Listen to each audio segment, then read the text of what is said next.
Salut tout le monde, c'est Olivier, j'espère que vous allez bien. Pour ma part, je vais très bien. Aujourd'hui, on va se retrouver pour une nouvelle vidéo. Et pour cette vidéo-là, je vais aborder un sujet qui est relativement important d'après moi. Très intéressant d'aborder parce que, déjà parce que je vais donner mon avis par rapport à tout ça, par rapport à ce sujet-là. Et j'aimerais aussi beaucoup que vous me donniez votre avis en commentaire. Donc aujourd'hui, je vais aborder le sujet pour ou contre le végétarisme. Alors attention, je n'ai pas dit pour ou contre les végétariens, parce que je l'ai déjà entendu sur les réseaux, je l'ai déjà vu, et honnêtement, la personne qui a inventé cette question-là, la première personne qui a dit est-ce que vous êtes pour ou contre les végétariens, ou les véganes, etc., eh ben franchement, mettez-vous ce gros doigt dans le cul, parce que vous êtes vraiment des enculés. C'est n'importe quoi de dire est-ce que vous êtes pour ou contre les végétariens. Les gens font ce qu'ils veulent, d'accord? Cette bêtise humaine, ça m'énerve, ça m'accable. Comment on peut dire une chose pareille? Donc déjà, je vais commencer par vous donner une définition du végétarisme. Peut-être qu'il y en a qui ne le savent pas, vous le savez peut-être, mais tout le monde ne le sait pas. Je me suis fait une petite fiche, comme d'habitude.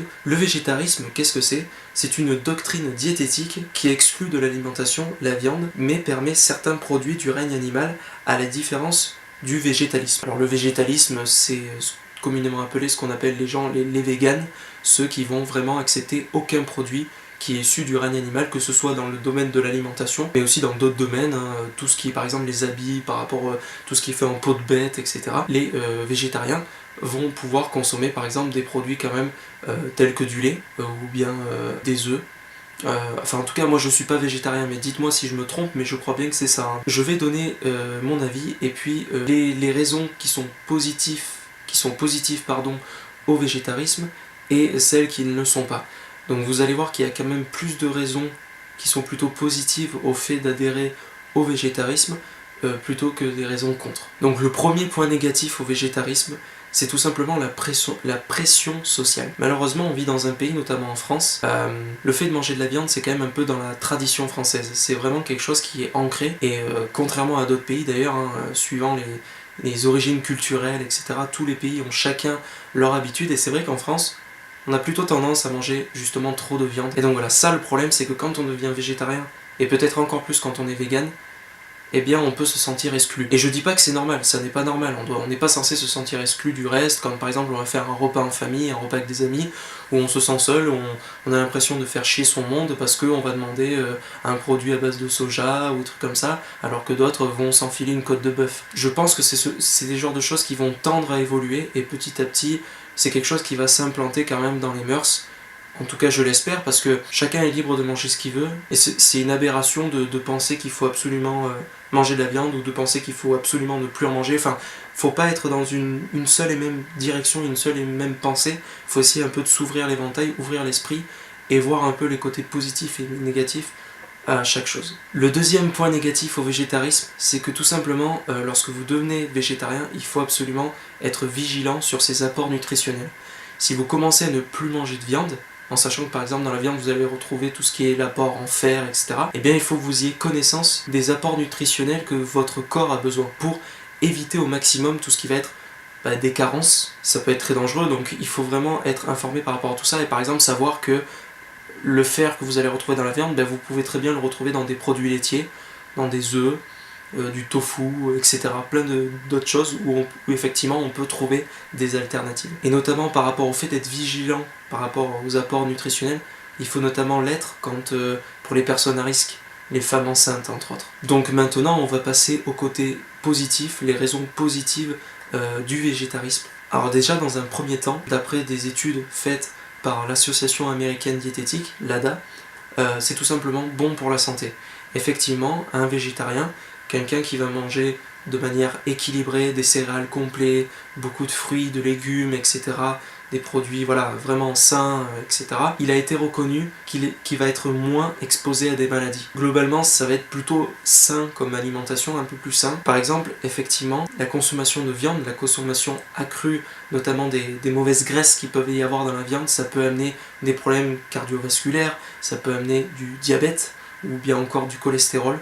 Donc c'est vrai que tout ça, il faut en avoir conscience, la consommation de masse de viande, c'est absolument pas bon, dans tous les cas, et donc ça déjà, il faut en avoir conscience. Parce qu'il y a beaucoup de gens, en tout cas moi je connais des gens qui me sont proches, qui consomment d'après moi beaucoup de viande, et bien trop. J'ai vu également que les viandes rouges transformées telles que le jambon ou le saucisson sont plus propices en fait à par exemple à tout ce qui va être le cancer. Donc voilà, c'est vraiment pas anodin du tout. Il y a également les antibiotiques qui sont utilisés sur les animaux. C'est pas très bon parce qu'en fait, il s'avérerait que les bactéries sont relativement résistantes et difficiles à traiter par l'homme. Donc voilà, il y a quand même beaucoup de choses comme ça qui sont assez négatifs. Le deuxième point positif au fait d'être végétarien, le fait d'adhérer au végétarisme, c'est tout simplement le respect des animaux. Pourquoi tuer un bœuf, pourquoi tuer un cochon, pourquoi tuer une vache plutôt que tuer un chien ou un chat? Pourquoi on les tue eux et pas... Ils méritent autant effectivement de vivre, d'être laissés tranquilles que les chiens, les chats, d'autant plus que effectivement il a été prouvé que l'homme peut très bien se satisfaire en fait de produits se trouvant sur la planète, etc., à disposition autre que les animaux.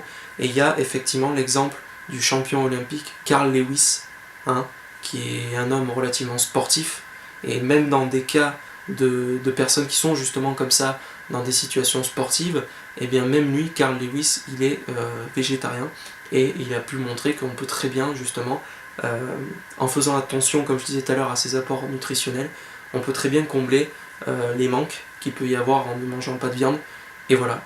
Et du coup on laisse de côté les animaux.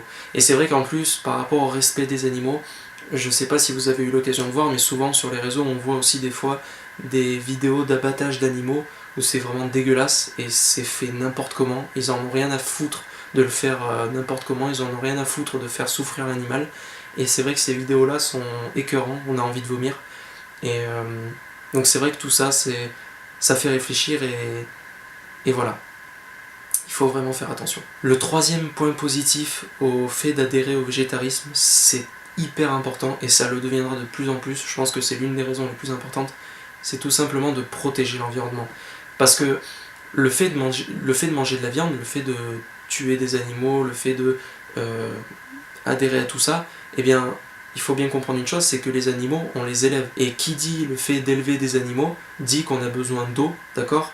Et on sait que la planète, l'eau, ça va devenir un élément vraiment crucial et très important. Et les ressources en eau, il y a des risques, il y a des chances que de plus en plus, on en ait de moins en moins parce que la Terre n'est pas une ressource infinie. Un jour, voilà, il y aura des répercussions par rapport à tout ça. Et les ressources en eau, elles sont relativement fragiles.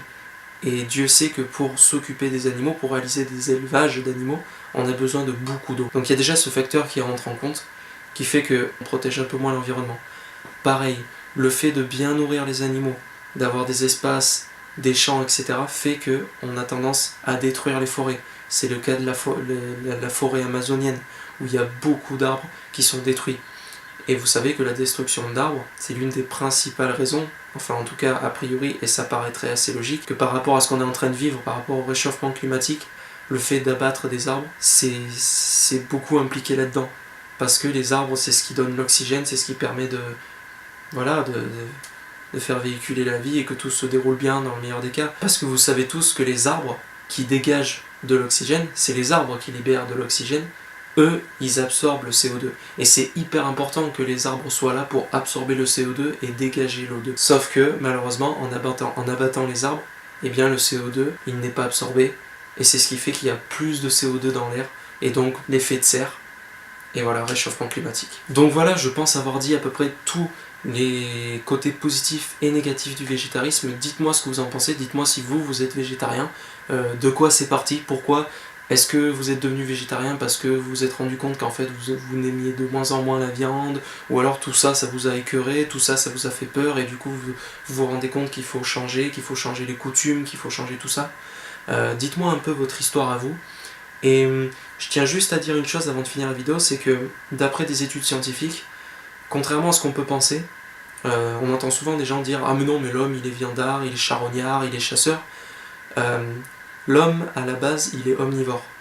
Il mange des produits à la fois végétaux et des produits animaux. Mais en fait, il a été prouvé qu'à la base de la base, l'homme se nourrissait, l'homo erectus ou l'homo sapiens, je sais plus trop, je suis pas hyper à l'aise en fait par rapport à tout ça, mais il se nourrissait de végétaux en fait. Et ce n'est que plus tard que petit à petit ils ont acquis un comportement de charognard, le fait de chasser. Mais ça n'est pas quelque chose de naturel. L'homme n'est pas de base charognard et que viandard. À la base, ils se satisfaisaient uniquement de végétaux. Donc voilà. J'espère en tout cas que cette vidéo vous aura plu, que ça vous aura apporté, que ça aura été intéressant pour vous. Moi je vous dis à une prochaine, n'hésitez pas à laisser un like, un commentaire, à la partager. Et puis voilà. Je vous dis à ciao tout le monde, c'était Olivier. Salut!